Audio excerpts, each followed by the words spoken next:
আমরা একটা বিষয় আপনাদেরকে জানাবো। আমাদের যে হাইব্রিড গাড়ির যে ব্যাটারিগুলো আছে, সেই ব্যাটারিগুলো আসলে নষ্ট হয়ে যাচ্ছে কেন কিংবা কিভাবে ভালো রাখবো? এই ২ টা বিষয় নিয়ে আমরা একটু আপনাদেরকে জানানোর চেষ্টা করব যে ব্যাটারি ভালো রাখার উপায় কি?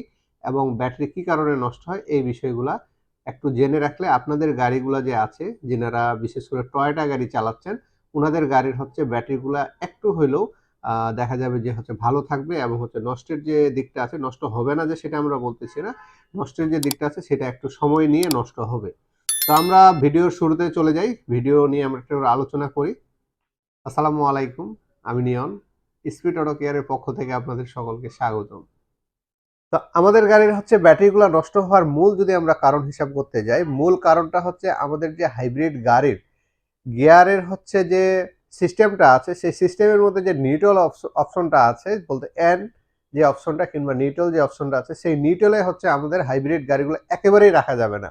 যদি আমরা গাড়ি কখনো নিউট্রালে রাখি আর ওই সময় যদি আমরা ব্যাটারির একেবারে হাইব্রিড ব্যাটারির যে চার্জটা আছে সেটা যদি নেমে যায়, সে সময় হচ্ছে যদি আপনার সিগন্যাল চলে আসে যে আরেকটু তার মাঝে একটু কথা বলে নিই যে যদি নিউট্রালে থাকে সেক্ষেত্রে কিন্তু আমাদের গাড়ির ইঞ্জিন স্টার্ট হইতে পারে না। যদি ইঞ্জিন স্টার্ট না হইতে পারে তাহলে কিন্তু অটোমেটিক ব্যাটারির উপরে হচ্ছে লোডটা পড়তেছে, আর ব্যাটারি হচ্ছে যেই পার্সেন্টেজ অনুযায়ী আমাদের গাড়িটা স্টার্ট হয় সেই পার্সেন্টেজটাতে চলে আসার পরে একটা সিগন্যাল শুরু করে দেয়। এই কারণে হচ্ছে আমরা যদি নিউট্রালে গাড়ি রাখি তাহলে আমাদের গাড়ির ইঞ্জিন স্টার্ট হতে পারবে না। ইঞ্জিন স্টার্ট না হলে ব্যাটারি হচ্ছে নষ্ট হওয়ার একটা সম্ভাবনা বেড়ে যায়, কারণ হচ্ছে ব্যাটারিটা বারবার হচ্ছে সে সিগন্যাল দিতে থাকে যে যেন পার্কিংয়ে কিংবা অন্য ড্রাইভ মুডে হচ্ছে গাড়ির যে আমাদের লিভারটা আছে সেই লিভারটা যেন আমরা দিয়ে দিই। তো এই জন্য আমরা হচ্ছে হাইব্রিড গাড়ি কখনো হচ্ছে নিউট্রালে রাখবো না, সবসময় হয় পার্কিং এ রাখবো কিংবা ড্রাইভ মোডে রাখবো। এগুলো হচ্ছে টয়োটা গাড়ি এবং হচ্ছে যে কোনো ব্র্যান্ডের গাড়ির ক্ষেত্রে একই সিস্টেম। আমাদের হচ্ছে হাইব্রিড গাড়ি মানে নিউট্রালে রাখা যাবে না, এটা আমাদের মনে রাখতে হবে। সেই সাথে হচ্ছে আমাদের গাড়িতে হচ্ছে বা দেখা যাচ্ছে যে কুলেন্ট ফ্যান আছে, যে কুলেন্ট ফ্যানটা দেওয়ার একটা কারণ আছে যে আমাদের ব্যাটারিটা যেহেতু হিট হয় কিংবা গরম হয়ে যাচ্ছে, আর এখানে হিটের একটা প্রবণতা আছে, কারণ হচ্ছে যে কোনো যে জিনিস ডিভাইসে আছে, সেটা আমরা কম্পিউটার পিসি বলে ল্যাপটপ বলি কিংবা ইলেকট্রনিক্স যে কোনো ডিভাইস, যেখানে ডিভাইস আছে সেখানে কিন্তু একটা কুলেন্ট সিস্টেমের ব্যাপার আছে, কিংবা ইঞ্জিনেও যদি আমরা যাই সেখানেও কিন্তু আমাদের একটা কুলেন্ট সিস্টেমের ব্যাপার আছে। আমাদের যদি এসির ব্যাপারে যাই সেখানেও আমাদের হচ্ছে একটা চেম্বার আছে, কুলেন্ট চেম্বার। তো এইরকম যেহেতু আমাদের কুলেন্ট সিস্টেমের ব্যাপার আছে, সেহেতু আমাদের হচ্ছে কুলেন্ট সিস্টেমের যে কাজগুলো আছে এবং কুলেন্ট সিস্টেম যেটা দিয়ে হয় সেই জিনিসটা আমাদেরকে পরিষ্কার রাখতে হবে। তো আমরা হচ্ছে বেশিরভাগই গাড়ি ইউজাররা জানি না যে আসলে আমাদের হাইব্রিড গাড়ির ব্যাটারিটা যে আমাদেরকে সার্ভিসিং করতে হয় একটা নির্দিষ্ট টাইমে, কিংবা আমাদের গাড়িতে ময়লা বেশি করা যাবে না, আমাদের গাড়ির জানলা না গাড়ি চালা যাবে না, কিংবা আমাদের এসি ছাড়া হচ্ছে গাড়ি চালা যাবে না, এই বিষয়গুলো আমরা একেবারেই ভুলে যাই।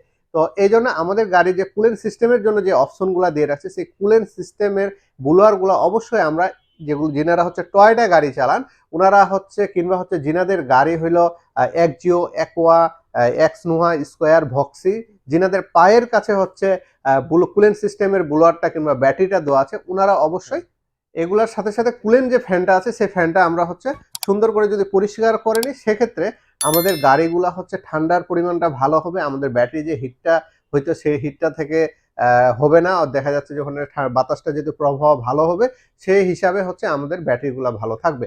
আর যিনাদের হচ্ছে দেখা গেল যে ব্যাটারিটা হচ্ছে পিছনে ব্যাক ডালায় আছে, ব্যাক সাইডে আছে, ওই জায়গায় আসলে ময়লাটা একটু কম যায়, ওনারা 6 মাস অন্তর অন্তর কিংবা 1 বছর অন্তর অন্তর সার্ভিসিং করেন না, সেটা আপনার গাড়ি কি পরিমাণের ময়লা হইতে পারে এটার উপর ডিপেন্ড করে।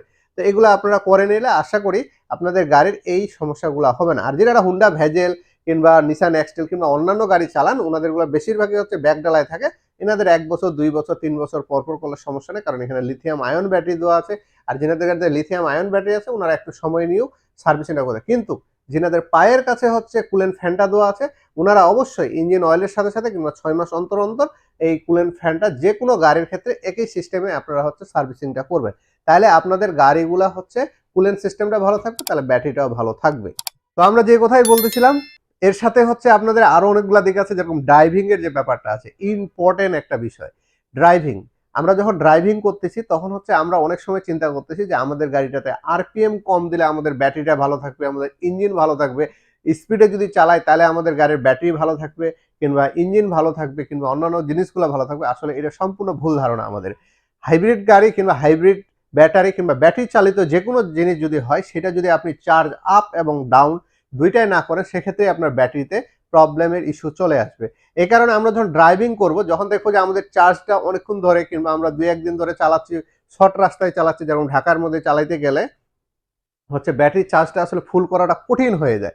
এই কারণে আমরা কি করবো, মাঝে মাঝে একটু আরপিএমটা বাড়াই দিয়ে চালাবো, তাহলে ব্যাটারিটা ২ দাগ ৩ দাগ কিংবা ফুল চার্জ হবে। আর ফুল চার্জ যদি আমরা রেগুলার না করতে পারি, তাহলে কিন্তু আমাদের ব্যাটারি ভালো থাকবে না।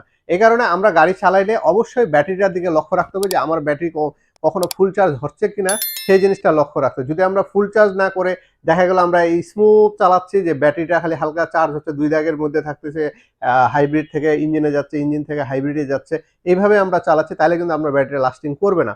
আপনাকে মাঝে মাঝে হচ্ছে সারাদিনে ১ বার ২ বার ৩ বার হলে আপনার ফুল চার্জ করতে হবে, না হলে কিন্তু আপনার ব্যাটারি প্রবলেমটা বেশি ঘন ঘন হবে। আর যারা চাইনিজ ব্যাটারি লাগাচ্ছেন ওনারা অবশ্যই হচ্ছে মাঝে মাঝে হচ্ছে গাড়ির আরপিএম দিয়ে ব্যাটারির চার্জটা উপরের দিকে উঠাইতে হবে।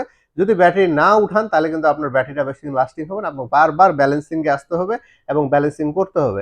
এই কারণে আপনি স্মুথ চালাচ্ছেন, চালান, সমস্যা না, কিন্তু ব্যাটারিটা আপনি সারাদিনে লক্ষ্য রাখতে হবে যে আপনি ফুল চার্জ একবারও করতেছেন কি করতেছেন না। এই জিনিসগুলো একটু নজর রাখবেন, কারণ গ্যারান্টির সময়টা কিন্তু বেশি দিন না। যদি গ্যারান্টি শেষ হয়ে যায়, পরের বার কিন্তু প্রতি ব্যালেন্সিং এর সাথে সাথে একটা অ্যামাউন্ট যোগ হবে, আর এই ব্যালেন্সিং করতে করতে আপনি পাগল হয়ে যাবেন। আর যারা জাপানিজ ব্যাটারি চালাচ্ছেন এগুলো কোনো ব্যালেন্সিং করার প্রয়োজন না, কিন্তু একবার ধাপ করে দেখবেন যে ব্যাটারিটা নষ্ট হয়ে গেছে। কারণ হঠাৎ আপনি লংয়ে যাবেন, ব্যাটারির চার্জটা ফুল হবে, যে জায়গাটা আপনি ফুল করতেছেন সেই জায়গার লিকুইডটা কিংবা হচ্ছে কেমিক্যালটা নষ্ট হয়ে আসে, তখন কিন্তু আপনার ব্যাটারিগুলোর সাথে সাথে নষ্ট হয়ে যায়। এই জন্য আপনারা যারা হাইব্রিড গাড়ি চালাচ্ছেন মাঝে মাঝে ড্রাইভিং করার সময় অবশ্যই একটু প্রতিদিন হচ্ছে ২-১ বার করে ফুল চার্জ করবেন, আবার ডাউন করবেন, আবার ফুল চার্জ করবেন, আবার ডাউন করবেন। তাইলে আপনাদের গাড়ির ব্যাটারিগুলা ভালো থাকবে এবং হচ্ছে ব্যাটারির সিগন্যাল কিংবা হচ্ছে ব্যাটারির কোনো ইস্যু হবে না। তো এভাবে করে যদি আপনারা চালান, আশা করি আপনাদের ব্যাটারিগুলা ভালো থাকবে।